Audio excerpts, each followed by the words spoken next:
কিছু কিছু লোক আছে কাছে গেলে এত গন্ধ, পাঁঠার কাছে অত গন্ধ না। বিড়ি, সিগারেট, জর্দা, খৈনি, কি ওখানে কি ঢোকালি? ওটা মাল। 6 ঘন্টা পরে বার করছে, পচিয়ে খাচ্ছে। আর কিছু কিছু লোক পান খেয়ে যেখানে সেখানে ফুচ ফুচ ফুচ ফুচ, এই হাঁস যেমন পায়খানা করে ফুচ ফুচ, ওই রকম। আর নামাজ পড়ে সালা মসজিদে ঢুকছে, বিড়ি খাচ্ছে ঢোকার আগে। কি বলছি বুঝতে পারছেন না? মসজিদের তাকবীর হচ্ছে, আল্লাহু আকবার আল্লাহু আকবার, আশহাদু আল্লা ইলাহা ইল্লাল্লাহ আশহাদু আন্না মুহাম্মাদুর রাসূলুল্লাহ, হাইয়া আলাস সালাহ হাইয়া আলাল ফালাহ। ধরিয়েছে, মাল ফেলবে, চালিয়ে দিচ্ছে। হারাম, খাবেন না। এর মধ্যে আছে নিকোটিন জাতীয় বিষ। খাবেন আর ক্যান্সারে মরবেন ইনশাআল্লাহ। বলেন কি? এই আসছিলাম, আমার এই ভাই আনছিল, রাস্তা দেখি ফোকাচ্ছে, সালা জলসায় এসে খাচ্ছিস, বাড়িকে যা করছিস কর, জলসায় এসে বিড়ি খাচ্ছিস। জলসায় যদি বিড়ি খায় তার মানে বাড়িতে মাঝে মাঝে গাঁজা খায়। খায় না? খায় না। জলসায় যদি বিড়ি খায়, ও বাড়িতে গাঁজাও খেতে পারে। এগুলো খাবেন না। চেহারা সবসময় পরিষ্কার রাখবেন, চুল সবসময় ঠিকঠাক করে কাটবেন। গোঁফ এই পর্যন্ত হয়ে গেছে, এখানে গোঁফ ছোট হবে না। বেটা ছেলে গোঁফ হবে ছোট, দাড়ি হবে চাঁচা, তাই তো নাকি? দাড়ি বড় হবে। পুরুষ আর নারীর পার্থক্য এই জায়গায়। এখন তো পুরুষ নারীর মতো রূপ ধারণ করে আর নারী পুরুষের রূপ ধারণ করে। মেয়েটা পড়ছে জিন্সের প্যান্ট আর পরে এই পর্যন্ত কাপড় উঁচু করে দিয়েছে, আর পুরুষটা হাফ প্যান্ট পরে ঘুরছে। বয়স যদি 8 বছর 7 বছর হতো, বাবা হাফ প্যান্ট পরছে, বাচ্চা ছেলে একটু পেশাব করে আলাদা। ও 3 ছেলের বাপ হাফ প্যান্ট পরে রাস্তায় ঘুরছে, ওর কবর দেখে ভয় আছে? হাঁটু থেকে নাভি পর্যন্ত বেটা ছেলের জন্য ঢেকে রাখা সুন্নাত, তাই তো? সুন্নাত, সুন্নাত। চোরের সাক্ষী মাতাল, চোরে চোরে মাস্তুত ভাই। আমি বলছি সুন্নাত, ও বলছে সুন্নাত। হাঁটু থেকে নাভি পর্যন্ত ঢেকে রাখা ফরজ, তাই তো? আর হাফ প্যান্ট পরে সবার সামনে, ভাবিদের সামনে গোসল করা পুকুরে ওয়াজিব, তাই তো? বুড়ো হয়ে গেছে, এখনো কাপড়, আমাদের 24 পরগনা বলে কাঁচা মারা, মাল কাঁচা। আপনাদের এখানে কি বলে? ওই যে লুঙ্গি ভালো করে ভিতর থেকে নেয়ার পিছনে গুঁজে দেয়, পাল্লা, নেংটি। 70 বছর বয়স হয়ে গেছে, এখনো নেংটি চালাচ্ছে। ছেলের বউ মনে করছে মালটা জন বয়সে ছিল একখানা, সেই জিনিস ছিল। খবরদার, নিজেকে সবসময় মৃত্যুর জন্য তৈরি রাখবেন। দাড়ি চাঁচবেন না, হারাম খাবেন না, নেশা করবেন না। কাপড় সবসময় পুরুষ গাঁটের উপরে তুলে পরবেন, গাঁটের নিচে পোশাক পুরুষের জন্য ঝুলিয়ে পরা হারাম। এটা মাথায় যেন থাকে। আর এই শিক্ষাটা আপনার সন্তানকে দেবেন। আপনার ছেলে ছোটবেলায় পেশাব করছে, বাবা পানি নাও। পানি নাও মানে ও সমস্যা পানি খাওয়া শুরু করেছে। আরে ওখানে নয়, যেখানকার জিনিস সেখানে দাও। আমার ছোট ছেলেটার বয়স এই 2 বছর 7 মাস। ও যখনই পেশাব করে, বাবা পানি নাও। একদিন দেখিয়ে দিয়েছি গোসলখানায়, তারপর থেকে এদিকে পেশাব করছে, এদিকে পানি ঢালছে। এই শিক্ষাটা দিতে হবে তাদেরকে। ছোটবেলা থেকে সালাম শিক্ষা দেবেন। আসসালামু আলাইকুম বলো, বাবা সালাম দাও। মা শেখাচ্ছে tata, bye bye, good night, tata. এখন বলছে টাটা, আর ও যখন টাটা কোম্পানির মাল হয়ে ঘুরিয়ে ধরবে ঝাঁটা, তখন কোথায় যাবে বেটা? তুমি নবীর সুন্নাতটাই ছেড়ে দিয়েছো কেন?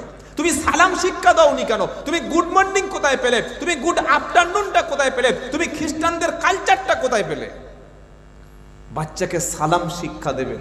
মায়ের ছোট ছোট মেয়েদেরকে হিজাব পরিয়ে স্কুলে পাঠাবেন। ছোট ছোট মেয়েদেরকে বন্ধু বান্ধবদের সঙ্গে মেশার সময় সাবধান করে দেবেন যে তুমি চট করে কোনো পরপুরুষের সঙ্গে সম্পর্ক করবে না। একই কলেজে পড়ে, একই ইউনিভার্সিটিতে পড়ে, একই টিউশনিতে পড়ে। ও ফিজিক্সের টিচার, আর মেয়েটা ফিজিক্সে পড়তে গেছে টিউশনি, আর একটা ছেলে পড়তে গেছে, সেও পড়তে গেছে। দুজনে একই বাইকে চলে যাচ্ছে। মেয়েটা বলছে, বাবা তুমি সেই বাবলুর ছেলে হাসা, তাই না? বলে হ্যাঁ বাবলুর ছেলে আমি হাসা। তো বলে আমার মেয়েটা নিয়ে যাও। বাইকে তো পিছনে সিট আছে, বললে হ্যাঁ। আর কি বাইক জানেন? KTM। সিটটা যে নিচু আর পিছনের মালটা এরকম হয়ে থাকবে। মেয়েটা তুলে নিয়ে ফিজিক্স করতে গেছে। কি ফিজিক্স করছে এবার বুঝে নাও। কেন? আপনি যখন মুসলমান, আপনার মেয়ে হাইলি এডুকেটেড হবে, এটা ইসলাম চায়, এটা সভ্যতা চায়, এটা সবাই চায়, কিন্তু ওই মেয়েটার শিক্ষার জন্য একটা পরিবেশ আপনি তৈরি করে দেবেন। মনে থাকবে ইনশাআল্লাহ। হাই স্কুল, কলেজ, ইউনিভার্সিটি সব জায়গায় মেয়েরা যাবে, কেন পড়বে না? ইসলাম তো শিক্ষার ব্যাপারে প্রথম কথা বলেছে, কিন্তু মাঝখানে যেন পর্দা সিস্টেমটা উঠিয়ে না দেওয়া হয়। কথা মনে থাকবে ইনশাআল্লাহ। আজকের যে বন্ধন গ্রুপ লোন মহিলাদেরকে জাহান্নামী বানানোর রাস্তা এই বেঈমানরা তৈরি করে দিয়েছে। তাই আমি আব্দুল্লাহ জুবায়ের আপনাদের হাত দুটো ধরে বলে যাচ্ছি, আপনি পুরুষ, আপনি স্বামী, আপনার স্ত্রীকে আপনি হালাল খাদ্য উপার্জন করে খাওয়াবেন। ওই স্ত্রী যেন কোনোদিন বাড়ির বাইরে গিয়ে কাজ না করতে হয়, এটা যেন মাথায়। কোরআন শোনাচ্ছে, ইয়া আইয়ুহাল্লাযীনা আমানুত্তাকুল্লাহা ওয়া দারু মা বাকিয়া মিনার রিবা। ও বিশ্বাসী ইমানদারেরা, আল্লাহকে ভয় করো, ভয় করার মতো ভয় করো। আর ওয়াদারু মা বাকিয়া মিনার রিবা, সুদের কারবারকে তুমি ত্যাগ করো। এটা কার কথা?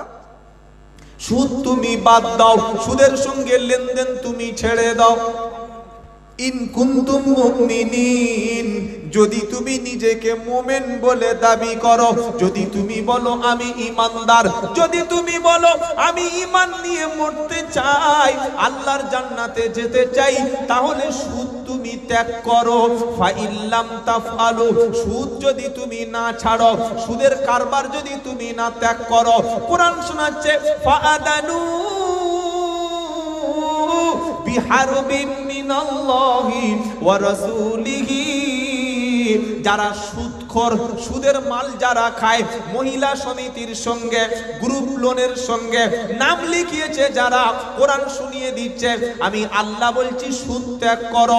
যদি তুমি সুদের ব্যবসা না ত্যাগ করো, ফা ইল্লাম তাফআলু ফাআদানু বিহারবিন মিনাল্লাহি ওয়া রাসূলিহি, তাহলে আল্লাহ এবং রাসূলের বিরুদ্ধে যুদ্ধের জন্য প্রস্তুতি নাও।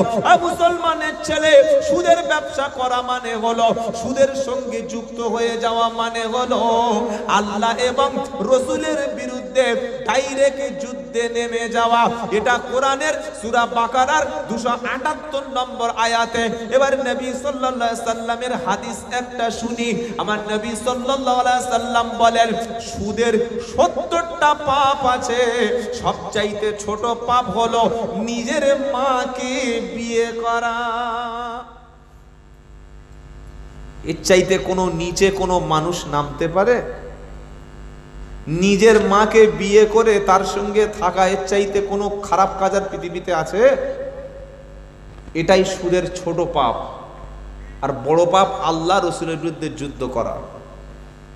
এজন্য আপনারা যারা এসেছেন, যদি কেউ সুদের সঙ্গে যুক্ত হয়ে যায়, তওবা করে ফিরে আসুন। ব্যবসায় বরকত আছে। জাহান্নামে যাওয়ার 4টে কারণ, এটা বলে আমি আস্তে আস্তে কথা শেষ করে দেব। প্রথম নম্বর জাহান্নামে যাওয়ার কারণ হলো নামাজ না পড়া। পুরুষের জন্যে 10 বছর হয়ে গেলে একদম বাধ্যতামূলক হয়ে যাবে নামাজ, সাবালক হয়ে যাওয়ার পর থেকে। আর নারীদের জন্য, মায়েদের জন্য মাসে আল্লাহ তাআলা কিছুটা ছুটি দিয়েছেন, কিছুটা কনসিডার করেছেন, কনসেশন করেছেন। বাকি দিনগুলিতে মহিলাদের জন্য নামাজ মাফ আছে? মাফ নাই। কিন্তু মহিলারা কি করে? সংসারের কাজ, স্বামীর ঝামেলা, এই তাই, এই সব বাহানা দিয়ে নামাজ কাজা করে। এই সংসার কিন্তু আপনার কিয়ামতে কাজে লাগবে না। এই ছেলে দুশ্মন হবে। এই স্বামী বলবে আমি তোমার দুনিয়াতে স্বামী ছিলাম না, ছেলে বলবে আমি তোমার মা বাচ্চা ছিলাম না। বললে এগুলো কি আপনি বানাচ্ছেন, আমাদেরকে ভুল বোঝাচ্ছেন? ইয়াউমা ইয়াফিরুল মারউ মিন আখিহি ওয়া উম্মিহি ওয়া আবিহি ওয়া সাহিবাতিহি ওয়া বানিহি লিকুল্লি ইমরিইম মিনহুম ইয়াউমাইদিন শাআনুন ইগনি। 30 পারা সূরা আবাসার 35 থেকে 38 নম্বর আয়াতে কোরআন শোনাচ্ছে কিয়ামতের দিন সর্বপ্রথম ভাই তোমার কাছ থেকে পালিয়ে যাবে, মা তোমার কাছ থেকে দূরে সরে যাবে, জন্মদাতা পিতা তোমার কাছ থেকে পালিয়ে যাবে, কোলের স্ত্রী ভালোবাসার বিবি আদরের বিবি মোহাব্বতের বিবি তোমার থেকে পালিয়ে যাবে, সন্তানগুলি পালিয়ে যাবে। লিকুল্লি ইমরিইম মিনহুম ইয়াউমাইদিন শাআনুন ইগনি। প্রত্যেকে নিজের নিয়ে ব্যস্ত থাকবে। মায়েদের জান্নাতে যাওয়া খুব সহজ। 4টি কাজ যদি কোনো মহিলা করতে পারে, আল্লাহ সুবহানাহু ওয়া তাআলার নবী সাল্লাল্লাহু আলাইহি সাল্লাম বলেছেন আল্লাহ তাআলা এই মহিলার মরণের পরে জান্নাতের সব দরজাগুলোই খুলে রাখবেন। সুবহানাল্লাহ বিহামদিহি পড়ে। নাম্বার 1, 5 ওয়াক্ত ফরজ নামাজ। যতই সংসারের কাজ থাক, ফজর দিয়ে শুরু হবে আর এশা দিয়ে দিন শেষ হবে। 5 ওয়াক্ত ফরজ নামাজ টাইম মতো আউয়াল ওয়াক্তে পড়বে। মায়েদের দ্বিতীয় কাজ হলো পবিত্র সামাত শাহরাহা, পবিত্র রমজানে সিয়াম বা রোজা রাখা। 3 নম্বর হলো স্বামীর আনুগত্য করে চলা। প্রচুর মহিলা আছে, পর্দা আছে, দান আছে, সদকা আছে, কোরআন তেলাওয়াত আছে, তার চেহারা পৃথিবীর কোনো মানুষ দেখে না, কিন্তু স্বামীর সঙ্গে যে আচরণ করে মানুষ চোরের সঙ্গে সে আচরণ করে না। তুমি কিছু বোঝো? বসো। কি জানো? আমার কথা শোনো। এ কি রে বাবা, এ কি? স্বামীকে বলছে তুমি কিছু বোঝো? বসো। স্বামী চুপচাপ করে, বিবি বলে চুপচাপ। এটা যেন না হয়। যারা কথায় কথায় স্বামীর সাথে তর্ক করে সেই সংসারে কোনোদিন শান্তি হতে। আর ছোট্ট একটা টিপস দিয়ে যাচ্ছি, যাদের বাড়িতে এখনো ছেলে আছে, বিয়ে হয়নি, বা আপনি নিজেই বিয়ে করেননি, যদি গিয়ে দেখেন মেয়ের মা, ওই যে দেখাশোনা সিস্টেম আছে না আমাদের সমাজে, আছে না নাই? আপনি যে দেখতে যাবেন কন্যা, যে বিয়ে করেছে সে যাবে না তার বাপ যাবে? কে যাবে? ছেলের বাপ যাবে না? হ্যাঁ, আমাদের সমাজ কি করে, একা যায়? প্রথমে ছেলের বাপ যায়। এবার ছেলের বাপের চোখ আর বর্তমান ছেলেদের ডিজিটাল চোখ দুটো এক। ছেলের বাপের চোখ সেই আগেকার ইংরেজ জামানার চোখ। ও সামনে যা পড়বে ভেরি গুড, যা পড়বে ছক্কা। দেখে এসছে, ছেলে বলছে আব্বা, এখন তো আব্বা বলে না, পাপা। বাবা বলছে কি বললে, মেয়েটা কেমন? বললে চাঙ্গা মাল। চাঙ্গা? বললে হ্যাঁ, যেমন চোখ তেমন চুল তেমন নাক। উফ, কেন একে দিলে এক বিয়ে করে? কি বুঝলেন? এবার ছেলে বললে ঠিক আছে একবার দেখে আসি। গিয়ে দেখছে সর্বনাশ, তো অন্যরকম। ঠোঁটে লিপস্টিক, মুখে একদম ফেয়ার লাভলি মেখে মেকআপ করে এত ময়দা মেখেছে, মুখে 1 ইঞ্চি ময়দা পড়ে গেছে। হাত আর পা দুটো পুরো ময়ূরের মতো কালো। কোরআন শরীফ একটা আয়াত পড়তে পড়েছে, সূরা ফাতিহা, সূরা ইখলাস ধরে বসে আছে। বলছে নামাজ পড়ো? মেয়েটা বলছে হ্যাঁ পড়ি। বললে কোন নামাজ? বলছে সবরাতের নামাজ। সবরাতের নামাজ আছে? ছাগল, ফরজ নামাজ পড়ে না, সবরাতের নামাজ পড়ে। রোজা করো? বললে হ্যাঁ করি। বললে কোন রোজা? বললে 27 রোজা। লেখাপড়া, এডুকেশনাল কোয়ালিফিকেশন? বললে স্কুলে যাচ্ছিলাম, যেতে যেতে আর যাইনি। কোন ক্লাস? বললে 4 পাস মেয়ে বিয়ে করেছে, কোরআন না জানা মেয়ে বিয়ে করেছে, নামাজ না পড়া মেয়ে বিয়ে করেছে, মাথার চুলকুলে ঘোরা মেয়ে বিয়ে করেছে, বিয়ের আগে 1 ডজন বয়ফ্রেন্ড ছিল সেই মেয়ে বিয়ে করে তুমি তার পেটে কি ভালো আল্লাহওয়ালা পাবে, ডাক্তার পাবে, মাস্টার পাবে? ওই মেয়েটা তোমার বাড়িতে এসে শান্তি দেবে? ওই মেয়েটার পেটে বাচ্চা জন্মালে সে কি শিক্ষা দেবে যে নিজেই মূর্খের সর্দার? এই জন্য সবচাইতে কঠিন কাজ হলো পাত্রী আর পাত্র নির্বাচন করার ক্ষেত্রে। এটা যেন মাথায় থাকে। খালি চাকরি করে, সার্ভিস করে, এটা দেখে হারাম করে নিয়ে চলে আসবেন। আর এই যে 2016 সালে 26,000 ছাত্রদের যারা শিক্ষকদের চাকরি যে বাতিল হলো, এখন মেয়ের বাপগুলো মাথায় হাত দিয়ে বসে এখন কি করব, চাকরিওয়ালা দেখে দিয়েছিলাম। দেখবেন আগে ক্যারেক্টার, আগে চরিত্র বলুন ইনশাআল্লাহ। ছেলেকে খবর নেবেন মসজিদের ইমাম সাহেবের কাছে গিয়ে মেয়ের বিয়ে দেওয়ার সময়, মাল ভালো তো, যে ঘটক তো চিটিং বাদ তো বলবেই যে ভালো ছেলে, কি বুঝলেন? মসজিদে ইমামের কাছে খবর নেবেন, আমার মেয়েটা যার সঙ্গে বিয়ে দেব মালটা ঠিক আছে তো, ফজরে এসেছিল তো, জোহরে আসে তো, মাঝে মাঝে মাল খায় তো। ইমাম সাহেব যদি সার্টিফিকেট দেয় তাহলে বুঝবেন ভালো, আর ইমাম সাহেব যদি একটু 2-4 মিনিট ভেবে বলে না, তাহলে বুঝবেন ভাব খারাপ। আর মেয়ে কিভাবে বুঝবেন ভালো? মেয়ের মা, মেয়ের খালা, মেয়ের চাচি, মেয়ের বাড়ির পরিবেশ, সবার মধ্যে পর্দা আছে, সবার মধ্যে শিক্ষা আছে, সবার মধ্যে নামাজ আছে, সবার মধ্যে দ্বীন আছে। কেউ মাজারে যায় না, কেউ কবরে সেজদা করে না, কেউ কোনো শিরিক করে না, কেউ স্বামীর অমান্য করে না, কারোর বাড়ির মধ্যে কোনো শরিয়াত বিরোধী কাজ নাই। সেই বাড়ির কোম্পানির মাল ভালো হবে না খারাপ হবে? ভালো হবে। মনে থাকবে ইনশাআল্লাহ। স্বামীর আনুগত্য করা ছাড়া কোনো মেয়ে ছেলে জান্নাতে যাবে না। স্বামীটাই হচ্ছে তার কাছে সবকিছু। 3 নাম্বার হলো আল্লাহর নবী সাল্লাল্লাহু আলাইহি ওয়াসাল্লাম বলছেন স্বামীর খেদমত করো। নাম্বার 4 ফরজ পর্দা। 4টি কাজ মেয়ে ছেলের জন্য করলে জান্নাত। 1 5 ওয়াক্ত ফরজ নামাজ, 2 রমজানের ফরজ রোজা, 3 স্বামীর খেদমত, 4 ফরজ পর্দা। এই 4টি কাজ মহিলা করতে পারলেই মরণের পরে আল্লাহ তাআলা জান্নাতের সব দরজা খুলে দেবে, বলুন সুবহানাল্লাহ। তো যাই এটা বলে শেষ করে দিই এই জাহান্নামের কথাটা। 4টি কারণে মানুষ জাহান্নামে যাবে। 1 নম্বর হলো নামাজ না পড়া। আমরা যারা এসেছি আগামী কাল থেকে সকলে 5 ওয়াক্ত সালাত আদায় করব, বলি ইনশাআল্লাহ। আমার যুবক ভাইয়েরা তোমরা মসজিদে এসো, মসজিদ কমিটির মধ্যে তোমরাই এসো। সমাজে তোমাদের এগিয়ে আসতে হবে, সমাজে তোমাদের অবদান সবচাইতে বেশি। আজকের মসজিদগুলোতে যুবক শূন্য, মসজিদগুলিতে যুবকদের কোনো ভূমিকা নাই। মাদ্রাসা কমিটির মধ্যে সমাজের ভালো ভালো কাজের দিক থেকে যুবকেরা এগিয়ে আসো। তোমরা এগিয়ে আসলে সমাজ এগিয়ে আসবে। জাহান্নামে যাওয়ার দ্বিতীয় কারণ কি জানেন? ওয়ালাম নাকুনু তুইমুল মিসকিন।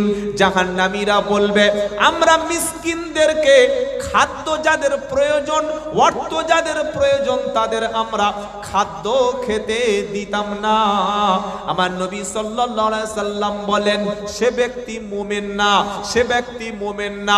সাহাবারা বললেন কোন ব্যক্তি? আমার নবীজি বলেন যে ব্যক্তি গলা পর্যন্ত পেট ভরে খেলো আর তার প্রতিবেশীটা ক্ষুধার জ্বালায় না খেয়ে ঘুমিয়ে গেল, ওই ব্যক্তি মুসলমান না। 3টে যা বোঝেন তো, 3টে ভাইয়ের 3টে বউ, কি হবে? বড় জায়ের সঙ্গে ঝামেলা, ছোট জার মেজো যা বিরিয়ানি করে ভালো মাংস রান্না করে খেলো। বড় জাটা গরিব ছিল, সামান্য খাবারের খবর নিল না।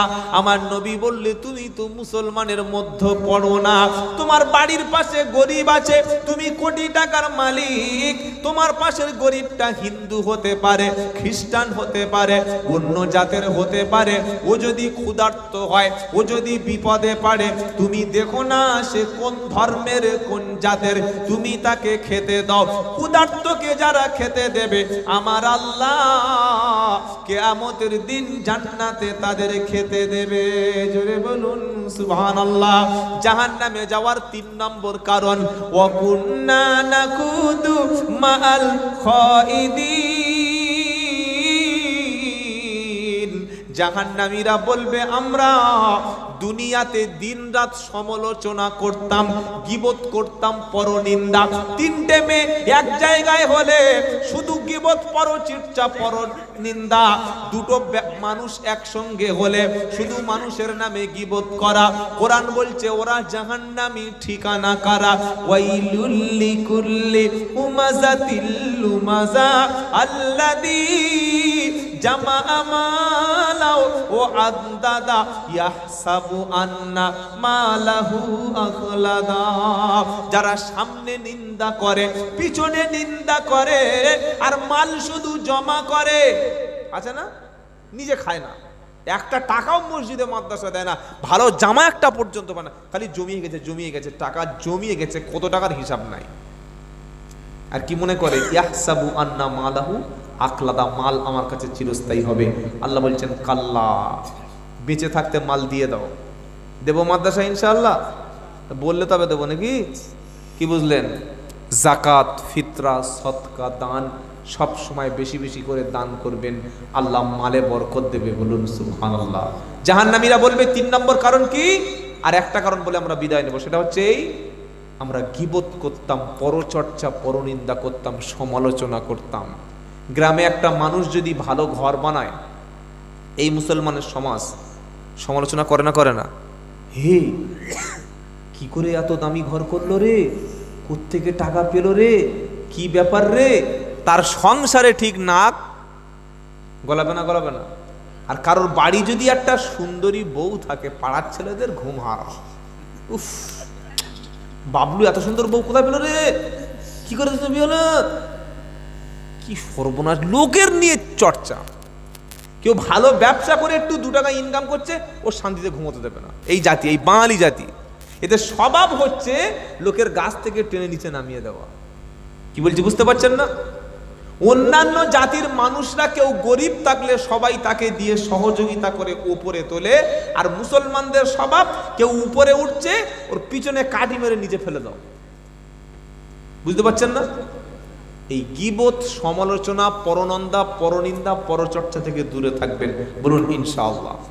বিশেষ করে এই কাজটা বাড়ির মেয়েরা একদম 1 নম্বরে আছে। 3-4টে মেয়ে এক জায়গায় হলে হলো, স্বামী এটা বললে আবার মেয়েরা কিন্তু গালাগালি করবে, ভাববে যে কে আনলো। কি বুঝলেন? স্বামী, শাশুড়ি, নন্দাই সব খারাপ, সব খারাপ, খালি আমার মা ভালো আর আমি ভালো। কি বলছি বুঝতে পারছেন না? কোনো মানুষের যেন আজ থেকে আমরা গীবত না করি। বলুন ইনশাআল্লাহ। আল গীবাতু আশাদ্দু মিনাজ জিনা, জিনার চাইতে বড় অপরাধ হলো পরনিন্দা, পরচর্চা করা। জাহান্নামে যাওয়ার একটা মারাত্মক কারণ হবে, মারাত্মক কারণ পরনিন্দা করা। 4 নম্বর, জাহান্নামীরা কি বলবে? ওয়া কুন্না নুকাদ্দিবু বিয়াউমিদ্দিন, আর কিয়ামতের দিনকে আমরা মিথ্যা মনে অস্বীকার করতাম। হাত্তা আতানাল ইয়াকিন, এই বিশ্বাসের উপরে আমরা মৃত্যু পর্যন্ত ছিলাম। 4টে কাজ: 1 নামাজ, 2 মিসকিনকে খাদ্য খেতে না দেওয়া, 3 নম্বর হলো গীবত, পরচর্চা করা, 4 নম্বর হলো কিয়ামতকে অস্বীকার করা। এই বিশ্বাস নিয়ে যারা কবরে যাবে, কোরআন শোনাচ্ছে ফামা তানফাউহুম শাফাআতু শাফিঈন, এই বেনামাজি গীবতকারীদের জন্য সুপারিশ করবে, সেই সুপারিশ আল্লাহর কাছে কবুল হবে, এমন কোন সুপারিশ সেদিন থাকবে না। ব্যাস, এই কটা কথা থাক মনে নাকি? এই কটা কথা মাথা থাকবে কি? না না, আটটু আচ্ছা, আটটু কি গো, আবার কি লিখছেন?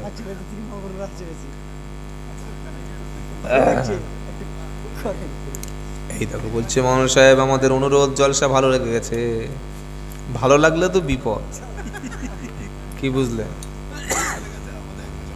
খুব ভালো, ভালো নয়, 2:10 হয়ে গেছে। এখন আপনারা, আমার পরে আর কোনো বক্তা আছে এখন নাকি? হ্যাঁ, তুই কি অবস্থা করলেন? হাফ পথে গিয়ে ছেড়ে দিলে কি করে হবে? হয় 12টা নয় 1টা, 2 বেজে গেছে। লোক এবার ফজরের নামাজ পড়বে, আর লোক যাবে কোথায়?